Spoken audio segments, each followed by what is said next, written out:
ইয়ালৈ নিমন্ত্ৰণ জনাই আনিছোঁ। বিশেষ এটি বিষয় বিশ্লেষণ কৰিবৰ বাবে। ইতিমধ্যে আপোনালোকে গম পাইছে, আমাৰ ৰাষ্ট্ৰীয় সংবাদ মাধ্যম আৰু যোগাযোগ বিভাগৰ অধ্যক্ষ পৱন খেৰা ডাঙৰীয়াই এখন সংবাদ মাধ্যম কালি কেতবোৰ কথা মুকলি কৰিছিল। তাৰ উত্তৰ আজি মুখ্যমন্ত্ৰীয়ে দিছে। আমি সেই কথাখিনি পুনৰ কিছু বিশ্লেষণ আগবঢ়াব খুজিছোঁ। আমাৰ মাজত উপস্থিত আছে আমাৰ honourable AICC media coordinator in charge Assam, senior advocate supreme court Anima Singh ma'am, Gopal Sharma media state media coordinator, Ganesh Barman senior spokesperson, Bikram Singh spokesperson. So now I request Anima Ji to start the discussion.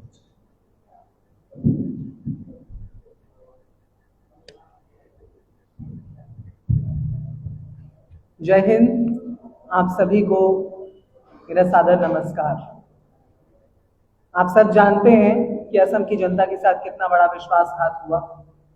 कल एक बहुत महत्वपूर्ण प्रेस वार्ता करके पहले दिल्ली में और फिर असम में गुवाहाटी में आकर के कांग्रेस पार्टी के कद्दावर नेता श्री पवन खेड़ा जी ने कुछ ऐसे तथ्यों का खुलासा किया जिन्हें सुन करके तो मुझे लगता है कि बड़े से बड़े जो फ्रॉड करने वाले फ्रॉडस्टर्स होते हैं वो भी शायद चौंक जाएं कि इस स्तर का फ्रॉड भी हो सकता है।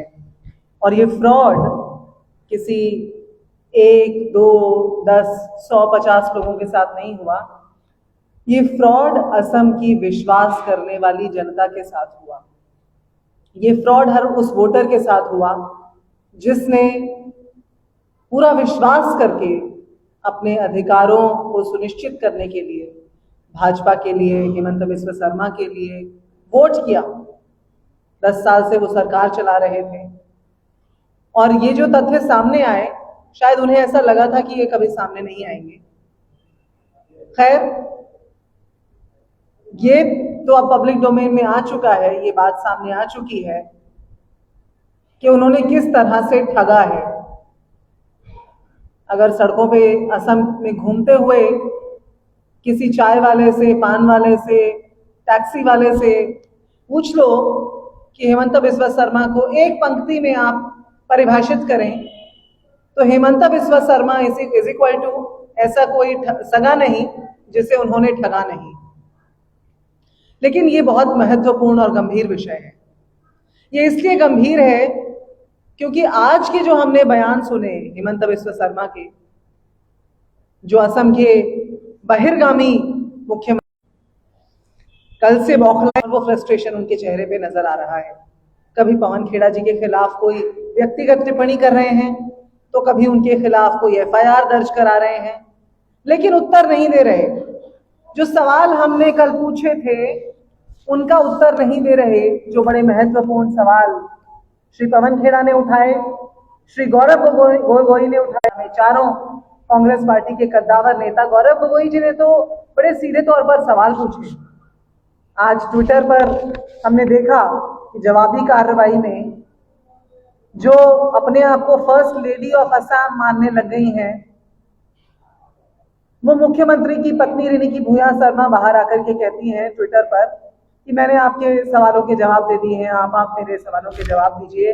लेकिन सवाल तो ये पैदा होता है कि जो डॉक्यूमेंट्स, जो दस्तावेज पब्लिक डोमेन में सामने आ चुके हैं, कल सबसे पहले हमने प्रतिक्रिया सुनी आम कुछ लोगों की, कुछ जो भाजपा समर्थक हैं उनकी, कुछ IT सेल की। किसी ने कहा अरे ये पासपोर्ट नहीं है, ये तो वीजा है। फिर हमने दिखाया कि देखिए इस पे लिखा है this passport contains 52 pages, nationality Antiguan Barbudan लिखी है एक पे इजिप्शियन लिखी है। अगर आप उन दस्तावेजों को ध्यान से पढ़ेंगे, अब दूसरा नैरेटिव आया कि ये AI से जनरेटेड है। किसी प्रदेश के मुख्यमंत्री को इस तरह की हल्की बात करना क्या शोभा देता है कि वो उनके खिलाफ इतने गंभीर आरोप आ जाएं और वो फिर भी जनता से एक के बाद दूसरा झूठ बोलने पर ही आमादा रहे। लेकिन ये बात हम सब जानते हैं कि भाजपा और हिमंत बिस्वा शर्मा जैसे जो भाजपा के झूठ बोलने वाले नेता हैं, और हिमंता तो शायद भाजपा के झूठ के एम्बेसडर बन चुके हैं। आज अगर कोई पोस्टर बॉय है भाजपा का तो वो असम के आउटगोइंग सीएम हैं हिमंत बिस्वा शर्मा। तो भाजपा जवाब नहीं देना चाहती, हिमंता जवाब नहीं देना चाहते, तो कम से कम आरएसएस जिनके कंधों पर रख के बंदूक चलाती है भाजपा और हिमंत बिस्वा शर्मा, हम सब जानते हैं, चाहे हम आरएसएस की विचारधारा से इत्तेफाक न रखते हों, आरएसएस अपना हाथ खींच लेती है तो भाजपा कांपने लगती है थर-थर।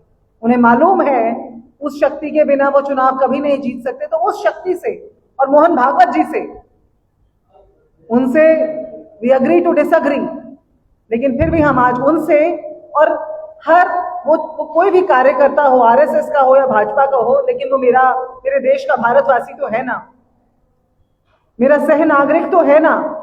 तो अगर वो कहीं भटका हुआ है तो उसके ध्यान में ये बात लाना भी आज आवश्यक है, और इसीलिए उनके ध्यान में लाने के लिए आज हम मोहन भागवत से ये सवाल पूछना चाहते हैं, आरएसएस से ये सवाल पूछना चाहते हैं कि वो हमें बताएं आखिर कल जो दस्तावेज हमने प्रमाण सहित भाजपा के मुख्यमंत्री हिमंत बिस्वा शर्मा और उनकी पत्नी से पूछे, वो जो दस्तावेज दिखाए, वो जो दुबई के 2 फ्लैट हमने दिखाए, वो जो अमेरिका के व्योमिंग स्टेट में एक कंपनी का खुलासा हमने किया जिसके पास 52,000 करोड़ रुपए हैं, जिस कंपनी के पास, और ऐसी न जाने कितनी शेल कंपनियां हैं जिनका सच आप सबके सामने हम रखने वाले हैं आने वाले कुछ दिनों में। 52,000 करोड़ का ये जो वर्थ है इस कंपनी का, इसको लेके मोहन भागवत जी क्या कहना चाहते हैं, आरएसएस क्या कहना चाहती है, जरा बताएं अपने आरएसएस के कार्यकर्ताओं को जो जमीनी स्तर पर शायद ये सोच के लड़ रहे हैं कि ये मेरे हक की बात है, ये मेरे हक की लड़ाई है, ये मेरे देश के हक की लड़ाई है। वो ये जानते ही नहीं कि वो 52,000 करोड़ के जो मायने हैं, क्या है 52,000 करोड़ रुपए, हिमाचल प्रदेश का सालाना बजट जितना होता है लगभग वो है 52,000 करोड़ रुपए।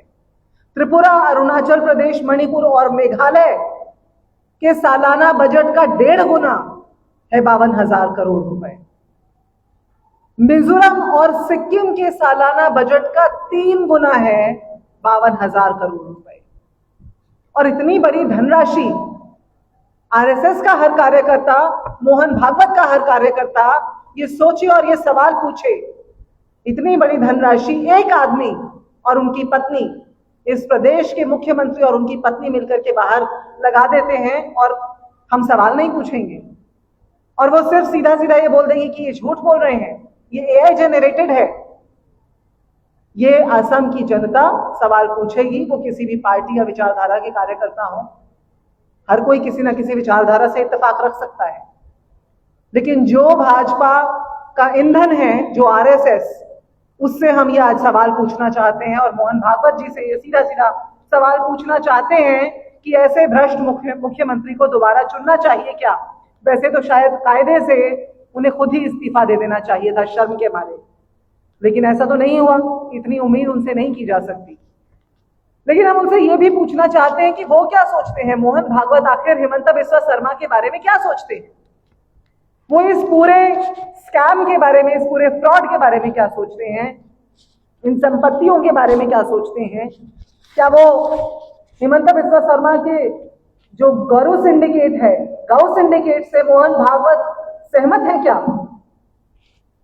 कोयला सिंडिकेट से मोहन भागवत सहमत है क्या? सुपारी सिंडिकेट से मोहन भागवत सहमत है क्या? अंडा सिंडिकेट और पान सिंडिकेट से क्या मोहन भागवत सहमत हैं? ये जो शेल कंपनीज हैं, ये जो दुबई की प्रॉपर्टीज हैं, इनके बारे में वो सवाल पूछेंगे क्या मुख्यमंत्री से? आरएसएस को ये बात भली भांति मालूम है। मोहन भागवत जी बड़े विद्वान बनकर के सामने आते हैं इस देश की जनता के, बड़ी बड़ी बातें करते हैं, पल में तोला पल में माशा भी हो जाते हैं, कभी कभी बयान बदल भी देते हैं अपने, लेकिन फिर भी ये पिछला पूरा साल उनके नाम पर डेडिकेट किया गया, आरएसएस के नाम पर उन्होंने सिक्का भी जारी किया। वो जो सारा उस मुहिम में पैसा लगता है वो हमारा आपका है। तो ऐसी एक संस्था जो भाजपा का ईंधन बनने का काम कर रही है, क्या उनसे हमें ये सवाल नहीं पूछना चाहिए कि आखिर खामोशी को स्वीकृति क्यों ना माना जाए? आखिर इस भ्रष्टाचार का पर्दाफाश होने से क्यों रोका जाए? सिर्फ एजेंसियों को नियंत्रित करके हेमंत बिस्वा शर्मा अब तक बचते चले आए हैं, लेकिन अब और नहीं होगा। और क्योंकि मैं जानती हूं आप लोगों के जो सवाल आने वाले हैं, एफआईआर, एआई जनरेटेड, झूठ, इसलिए सबसे पहले मैं आपको बता दूं कि आज कांग्रेस पार्टी ने, अरे हाँ, एक और बात अक्सर होती है जब हम लोग डिबेट्स में जाते हैं, प्रेस वार्ताएं करते हैं, अक्सर आप सब सम्मानित मीडिया के साथी हमसे ये पूछते हैं, ऐसा हो गया तो आप पुलिस कंप्लेंट क्यों नहीं करवाते, ऐसा हो गया तो कानूनी कार्रवाई क्यों नहीं करते? आपके सवाल तो मैं लूंगी ही, लेकिन उससे पहले मैं आपको ये बता देना चाहती हूं कि आज 2 कार्रवाइयां हमारी तरफ से की गई हैं। ये मेरे हाथ में एक मेमोरेंडम है जो जालुकबाड़ी की हमारी कैंडिडेट विदिशा नियोग ने दिया है ईसीआई को, चुनाव आयोग को, इलेक्शन स्टेट ऑफ असम के जो इलेक्शन ऑफिसर हैं उनको दिया है। और दूसरा ईसीआईआर, जब ईडी में एफआईआर कराई जाती है तो आप सब जानते हैं उसे ईसीआर कहते हैं। तो ये ईसीआईआर जो है दूसरी जो एनफोर्समेंट डायरेक्टोरेट को हमने दी है, ईडी को भी मूव कर दिया है हमने और इलेक्शन कमीशन को भी मूव कर दिया है। अब बारी उनकी है, पासा उनके पाले में है। उन्हें ये बताना होगा कि आखिर वो क्या कार्रवाई करेंगे और कितनी तेजी से कार्रवाई करेंगे। कल आधी रात एफआईआर हो गई, ये तो आधी रात कोर्ट्स में खुलवा लेते हैं। लेकिन मैं बहुत चंद बिंदुओं में आपको फटाफट से ये जरूर बता दूं कि हमने जो ये रिप्रेजेंटेशन दिया है, जो मेमोरेंडम दिया है, उस मेमोरेंडम में ये सारी जो कंपनियां हैं, जो संपत्तियां हैं, उनका खुलासा तो है ही। इसमें हमने 4 बिंदुओं में जो कल हमने सारे आरोप लगाए उन्हें ब्लैक एंड व्हाइट में चुनाव आयोग के सामने रख दिया है। ये एक इलेक्शन पिटिशन है। इलेक्शन पिटिशन के अंदर जब कोई उम्मीदवार चुनाव के बीच में ये दरखास्त करता है कि किसी तरह का उल्लंघन हो रहा है, तो इस देश में जहां चुनाव एक आम आदमी का राष्ट्रपति से लेकर के किसी फुटपाथ पर गुजारा करने वाले तक का बराबर अधिकार होता है वोट का, ऐसे देश में जहां लोकतंत्र का एकमात्र सहारा ये वोट और ये अधिकार है कि हम चुनाव आयोग से प्रश्न पूछ सकते हैं, निरपेक्ष चुनाव कराने का आग्रह कर सकते हैं, ऐसे में चुनाव आयोग की क्या कार्रवाई होगी, क्या गतिविधि होगी, हम देखना चाहते हैं। और कितनी दुरुस्त, कितनी स्फूर्ति से, कितनी तेजी से वो कार्रवाई होगी। इसमें जिस बात की ओर मैं आप लोगों का ध्यान आकर्षित करना चाहती हूं कि कौन से कानून के तहत हम एक्शन की मांग कर रहे हैं। इस समय मंच पर 2 वकील मौजूद हैं। मेरे साथ रीतम सिंह जी बैठे हुए हैं जो प्रवक्ता भी हैं और वकील भी हैं यहाँ पर। पिछले साल तो इनको भी जेल में डाला गया था, वॉर रूम संभाल रहे थे। इसमें जिन कानूनों को हमने इन्वोक किया है, जिन लॉज को इन्वोक किया है, black money and imposition of tax act 2015, जो भाजपा की लाई थी ये एक्ट, तो अब जरा इसको लागू भी करके दिखाएं सही जगह पर। Black money, undisclosed foreign income and assets and imposition of tax act 2015।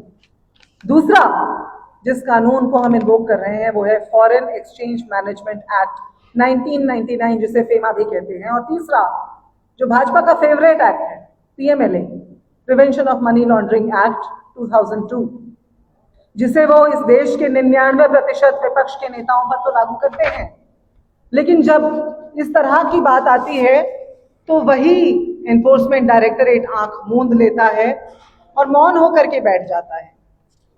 ये दूसरा मेरे सामने ECIR है जो मैं आप सबको दिखा रही हूं और इनकी कॉपीज शायद आप लोगों को मिल भी चुकी होंगी।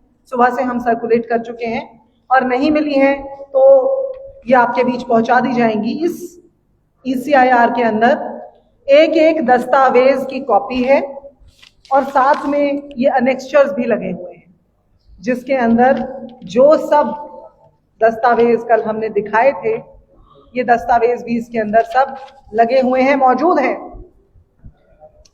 तो एक तरफ मुख्यमंत्री है जिनके हाथ में पूरा सिस्टम है, जो आका बने बैठे हैं आसाम के, और एक तरफ विपक्ष है, असम की पूरी जनता है जो सच जानना चाहती है, जो आपके झांसे में नहीं आएगी। बहिर्गामी मुख्यमंत्री जी, हम आपसे ये जानना चाहते हैं कि आप ECIR और इलेक्शन पिटिशन में अपना जवाब दावा एफिडेविट पर जो है दाखिल करके इनका उत्तर दें, और हमें उम्मीद है कि इस बार एफिडेविट पे झूठ नहीं बोलेंगे, जैसे पहले एफिडेविट से बात छुपाई हुई है। हमें उम्मीद है इस बार सच बताएंगे। और सबसे अहम बात यह है कि EC और ED की कार्रवाई पहले होती है या वो जो कल रात की आधी रात की कार्रवाई है FIR वाली, उस पर कार्रवाई पहले होती है, ये देखना होगा। अब आपके सवाल।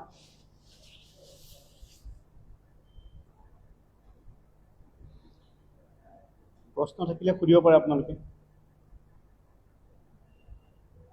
शायद जो सवाल आपने पूछने थे वो उनकी पुष्टि मैंने पहले ही कर दी है, उनके उत्तर जारी कर दिए हैं, तो इसलिए मुझे उम्मीद है कि आप लोगों जी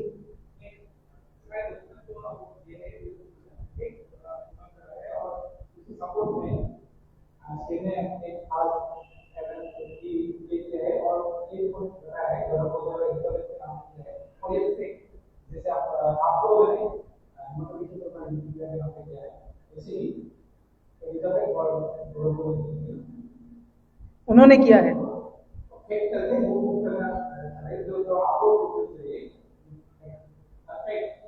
उनसे और उम्मीद भी क्या की जा सकती है, जो बात बात पर सिर्फ भटकाने के लिए कभी कोई नाम ले देते हैं, कभी कुछ और कर देते हैं। ये डॉक्यूमेंट्स आज कहां से निकल आए? असम की जनता क्या देख नहीं रही है? ये शायद जो कल वो डिफेंस लेके आए AI वाला, शायद वो आइडिया रात रात में उन्होंने उसको लागू किया होगा और उससे निकाला होगा कुछ ना कुछ। क्योंकि अगर उनके पास डॉक्यूमेंट्स थे, अगर उनके पास कुछ है, तो उन्होंने तो 1 साल पहले, मेरी समझ में पहली बार 1 साल पहले गौरव जी के ऊपर ये आरोप लगाया था, तो करते ना कार्रवाई। हम कांग्रेस पार्टी हैं, हमने कल आरोप लगाया, दस्तावेज दिखाए, और आज इलेक्शन पिटिशन भी दाखिल किया, ECIR भी दाखिल किया, और आपके सामने दोनों को दिखा दिया, आपको उसकी प्रतियां भी दे दी हैं। इसी बात पर मुझे वो भारत जोड़ो न्याय यात्रा के दौरान जो हेमंत ने एक और FIR कराई थी जोरहाट में, आप सबको याद होगी। वो हमारे नेता आज उनके खेमे में बैठे हुए हैं, भूपेंद्र बोरा जी। मुझे याद है क्योंकि मैं उस समय यहाँ पर, उस समय पर भी ड्यूटी पे थी और भूपेंद्र बोरा जी से अक्सर बात हुआ करती थी।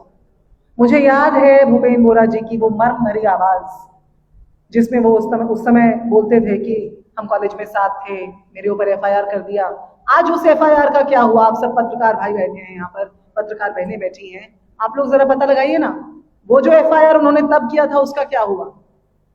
हम यदि कोई बात कहते हैं तो पूरी जिम्मेदारी के साथ वो बात कहते हैं और उस बात को अंजाम तक पहुंचाते हैं, क्योंकि हम कांग्रेस पार्टी हैं, क्योंकि हमारी जड़ें किसी बरगद के पेड़ की तरह मजबूत हैं, हवा में नहीं टिकी हुई।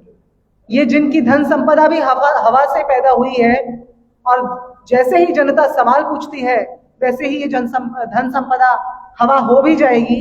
ये वो लोग हैं जिनका कोई वजूद नहीं है, जिनका वजूद अवसरवाद से पैदा हुआ है। तो इसलिए ये कंप्लेंट्स भी करेंगे, सब कुछ करेंगे, पर उनका अंजाम क्या होगा वो देखना होगा, और हमें ये भी देखना है इन कंप्लेंट्स का अंजाम क्या होगा।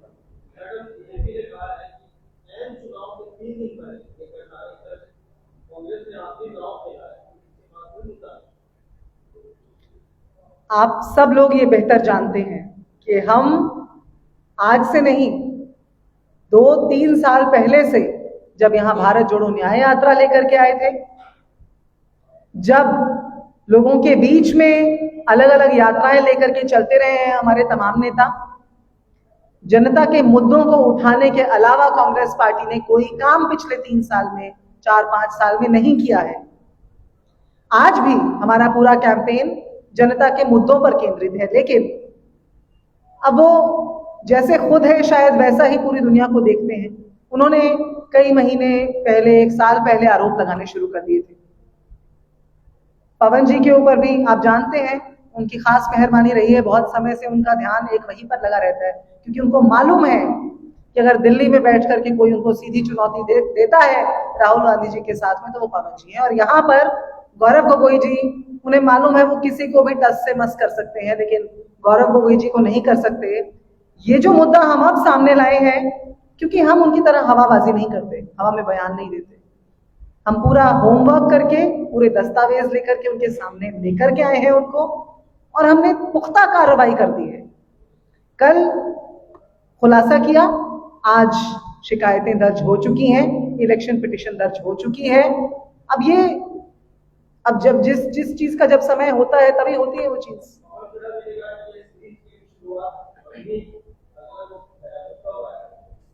आपके सवाल का उत्तर दूंगी। आपसे पीछे भी एक सज्जन सवाल पूछना चाह रहे हैं। जी पूछिए।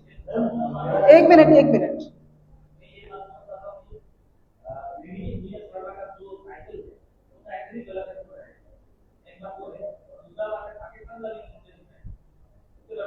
ये आपके पास आऊंगी, पहले इनके दोनों उत्तरों का जवाब दे दूं, दोनों सवालों का उत्तर दे दूं। आपने अच्छा किया ये वाला सवाल पूछा। सबसे पहले तो आपको थोड़ा सब्र रखिए, ये आ गया है और भी आएगा, सब पाइपलाइन में आ रहा है धीरे धीरे करके। और बिल्कुल ये देखिए ना, हर पहर के साथ कुछ ना कुछ घट रहा है। आप नजर बनाए रखिए, वक्त आने पे सब पता चलेगा आपको।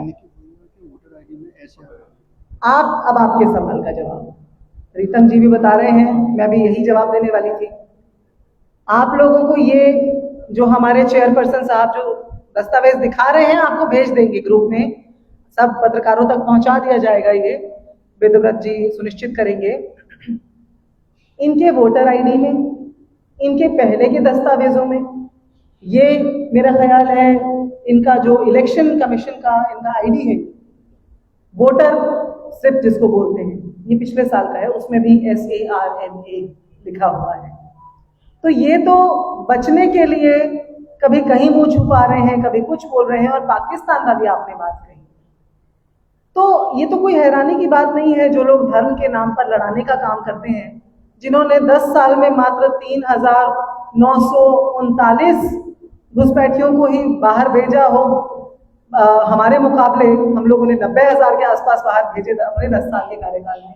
उन लोगों से आप क्या उम्मीद करते हैं? अभी तो रुक जाइए, अभी और आएंगे जब दस्तावेज, तो धीरे धीरे ये सारे जो है गड़े मुर्दे उखाड़ करके लाएंगे। ये कुछ ना कुछ जो प्रभावित करने के लिए, जनता को भटकाने के लिए, बरगलाने के लिए बोल सकते हैं, वो सब बोलेंगे। लेकिन असम की जनता को सवाल पूरी बाहर का रास्ता दिखाना है, क्योंकि ये प्रदेश इस तरह की धोखेबाजी को स्वीकार नहीं करेगा। आपका सवाल पाकिस्तान का एक सोशल मीडिया जो ग्रुप है, उससे ये सारा दाता निकाला गया है और उसको लेकर हम लोगों ने ये विटनेस किया है, ऐसा वो लोग पे आरोप लगाया है। जो व्यक्ति क्या और क्या राजनीतिक जीवन का जो आखिरी समय आसाम का कहीं नहीं होगा, ऐसा उससे दावा किया। ये बौखलाहट नहीं है तो और क्या है, आप बताइए। जो व्यक्ति, मैं तो अपने पूरे जीवन काल में ऐसे किसी व्यक्ति को, किसी को पढ़ा लिखा हो, अनपढ़ हो, वो भारत का हो या कहीं और का हो, ऐसे किसी व्यक्ति को मैंने ना निजी जीवन में ना सार्वजनिक जीवन में देखा है जो कैमरा पे अपनी पत्नी को गोली मारने की बात कर दे। ऐसा व्यक्ति जो कैमरा पे बोल सकता है कि मेरी पत्नी को गोली मार देना, ऐसे व्यक्ति की किसी बात, या तो फिर यही उनका चरित्र है, और या तो फिर उनकी कोई बात विश्वास करने के लायक नहीं है। मैं चाहूंगी दूसरे वाली बात पर भरोसा करना, क्योंकि सबकी खैर रखें ईश्वर, सबको सलामत रखें, चाहे वो उनकी पत्नी हो या वो खुद हो या कोई और हो। हमारा चुनावी मुकाबला हो सकता है, लेकिन व्यक्तिगत तौर पर तो हम उनकी भी खैर मानेंगे कि वो जहाँ रहें, स्वस्थ रहें, ठीक रहें। रही बात उनकी चिंता की पवन खेड़ा जी के बारे में जो उन्होंने बात कही है, वो तो सीधे तौर पर वो ये जानते हैं आज की तारीख में कि अगर उनकी दुखती रग पर कोई हाथ रखता है तो वो कांग्रेस पार्टी है, राहुल गांधी है और पवन खेड़ा जी है। तो जाहिर सी बात है वो साम दाम दंड भेद करने की कोशिश कर रहे हैं, लेकिन हमें पूरा भरोसा है ईसी और ईडी पर कि जैसे कार्रवाई विपक्ष के नेताओं पर होती है ऐसे उनके ऊपर कार्रवाई होगी, और न सिर्फ कार्रवाई होगी, उन्हें उनके अंजाम तक पहुंचाया जाएगा। और एनी क्वेश्चन? Thank you.